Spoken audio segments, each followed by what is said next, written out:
Hello and what is going on today, guys? Tomcat here, and welcome back to another video where we're going to be discussing the Forza Horizon 4 gameplay that they showed on a live stream yesterday. So we're going to start off with this Rocket Bunny R32 GTR, but this video is going to be all about the car customization in Forza Horizon 4. So we can see right here that we're actually parked outside of one of our houses. You can see it's like this beautiful little garden. You've got a shed, you got a grill over there. You have a nice little area to park your cars and really just kind of take a look at them and draw all of that in and really absorb the car and absorb the looks of the car.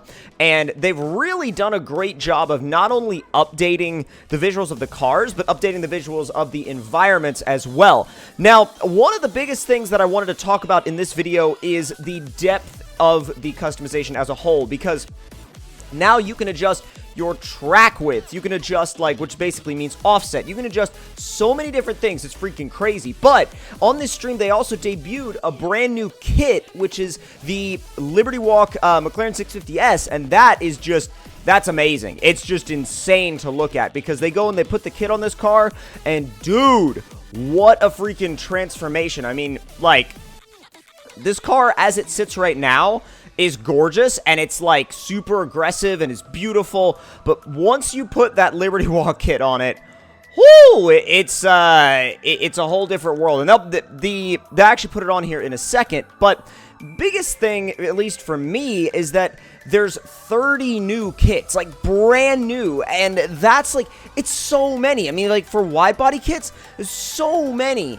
brand new kits that it's just insane. And honestly, I feel like it's one of those things where it really shows, yet again, that they are really dedicated to diving into the forefront of this customization stuff and staying on top of it, because you have to. When you play in the customization space, you have to be willing to stay on top of it, because if you don't stay on top of it, somebody else is going to get more wide body kits than you. Somebody else is going to get more cars with wide body kits. And dude, I mean, look at the wing, the fenders, the side skirts. It's so gorgeous. And if I had thought, if somebody had told me 3-4 years ago that this is where Forza Horizon would be today, I would have been like, are you serious? But thankfully, they were serious, and this is what we have now. This is what we have now, and I'm so grateful for the fact that this is what we have now, because there's so many possibilities here that you could just go mad. You could go wild, absolutely nuts, with all of the customization potential you have in Forza Horizon 4. Now, that is a car that I will definitely be getting my hands on, but what they're also going to demo right here is another feature that I am personally more excited about than any other feature in the game. It's something we've been asking for years and years and years, and that is offset adjustment, or track width adjustment. So basically, you can see this is how an E30 M3 would look in, say, for example, Forza Horizon 3 or any of the previous Forza games. But now, if you go into the tires and wheels, you can actually adjust the track width and push it all the way out to the outside of the fender, or you can have it kind of somewhere in between.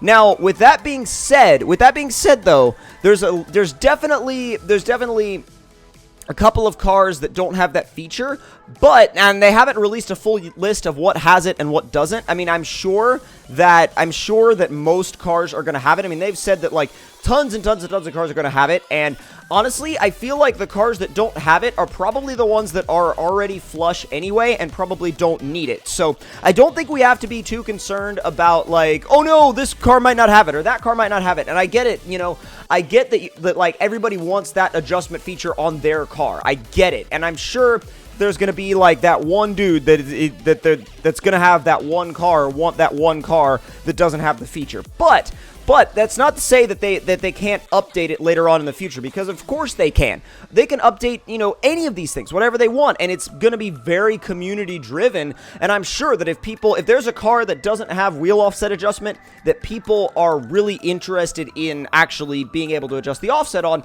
I'm sure they would be willing to put in some work to make that a reality. Now, also, with that itself being said, there's, again, so many cars that are going to have this at launch that I can't really see, or I can't really think of many cars that would not have this. You know what I'm saying?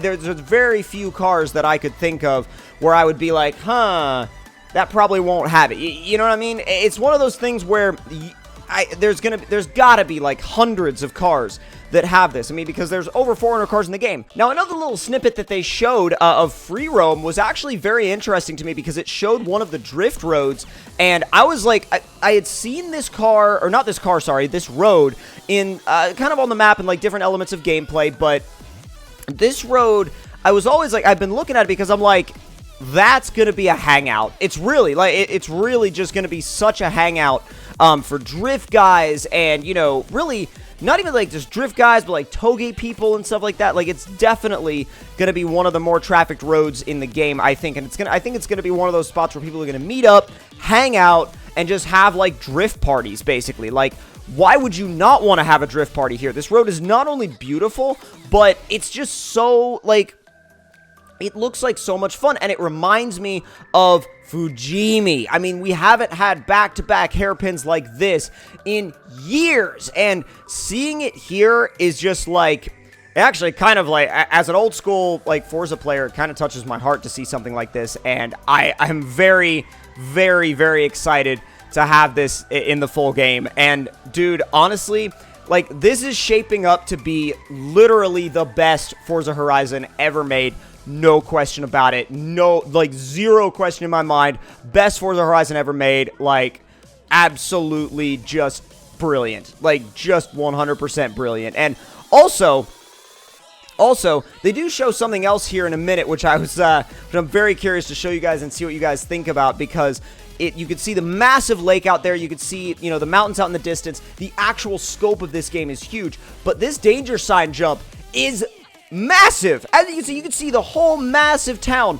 The camera just kind of basically looks over everything, and you see the landscape. You see what the game really does look like, or at least what this area of the game really looks like, and it looks good. It's beautiful. And I think that a lot of people may have been skeptical about Britain as a location choice, but man, I think it's gorgeous. I think it's an absolutely gorgeous world, and I cannot wait to mess around with it in the full game. So, with all of that being said, let me know what you guys are most excited about in regards to customization and drifting and open world in Forza Horizon 4. If you did enjoy this video, don't forget to slam that like button. Tell me in the comment section below what you guys thought of it. And if you're new to the channel, don't forget to subscribe for more. And I'll see y'all in the next one. Talk to you guys later.